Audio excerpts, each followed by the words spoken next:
also dig your shoes. No. Were you Dragoncon? Yes. Gateway shoes.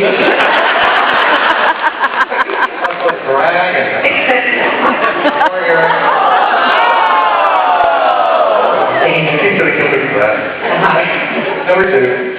You're secretly very dangerous, aren't you?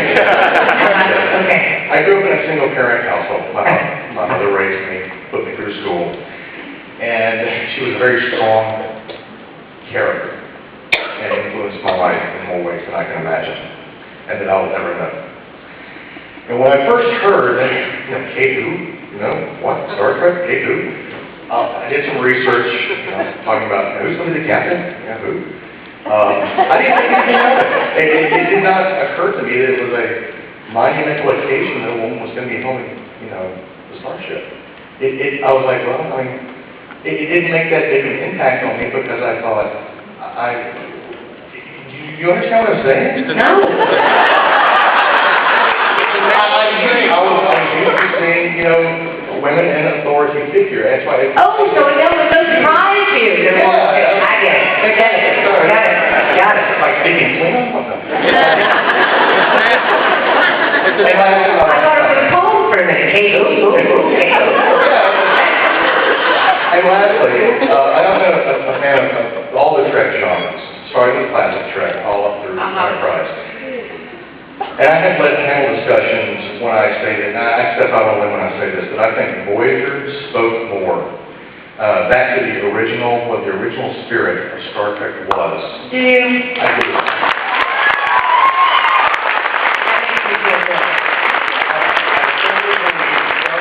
Voyager spoke more to Roddenberry's original dream and the spirit of what Star Trek was.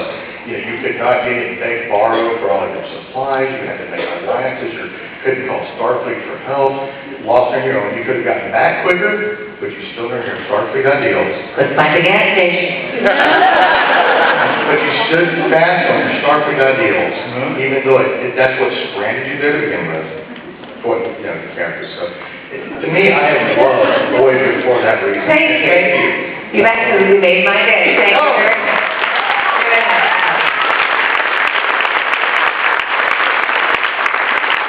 Very nice. Hello, how are you? Okay, good. Yes. I do want to agree with the last gentleman. You are one of the most approachable stars in this entire dimension, and I think it's like on a line that's a mile long. But they're all, why are you all kneeling? For the camera. Oh, I thought it was other things. Oh, now this is really too much. Okay.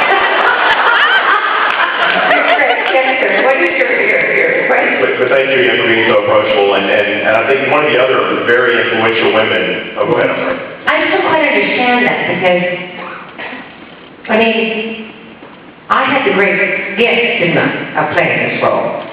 And then I had the extraordinary privilege to come in front of a group of people of this magnitude and this collective intelligence who loved that series. Why would I be less than absolutely present to it? I don't understand that. There's something in that for me. Do you understand? To be less, there's nothing in that, and there's nothing in that for you. So I don't know what.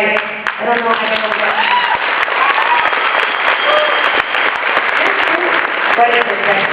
My question, what I was going to ask was, another one of the very influential women in Star Trek history, of course, is Lieutenant Uhura, Michelle Nichols. And I don't know if you had a chance to speak with her, and what have you guys talked about and discussed?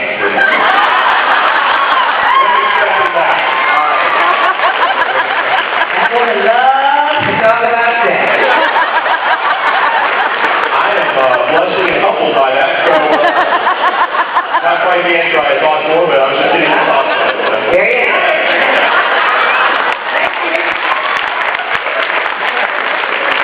You may not know this, or maybe you do know this. A lot of sex in Star Trek. A lot of sex. Sorry? Yes. What is your question? Good morning. Good morning. Myself, I study international studies to do security interests. Security interests. Security is like preventing war, preventing conflict. And I find Star Trek to be such a great inspiration for that. One thing I noticed about you from all the different other captains that you actually approach with more diplomacy. Now, I'm the captain, I'm going to make this order, and it's Star Trek, and I'm the Star Captain, and Is my voice really that low?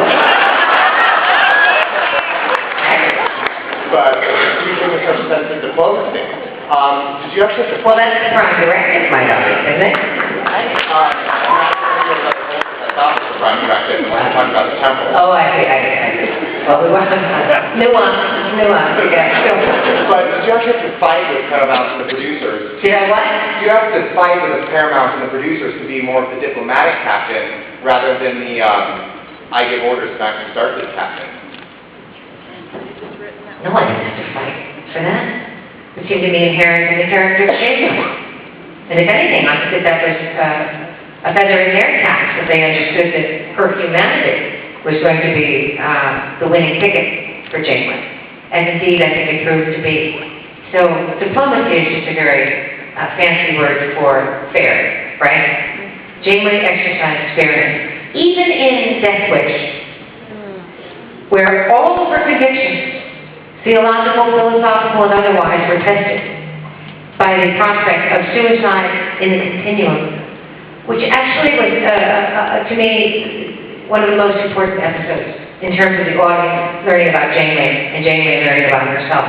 You saw that shell crack, and some of that good girl fall away, and her excellent mind married her excellent soul in her understanding that this man should not be subjected to life and perpetuity with John Delancey.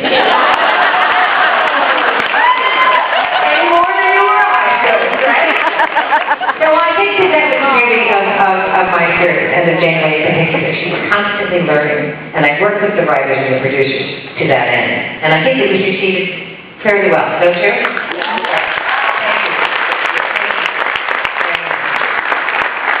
I'll give you my ride.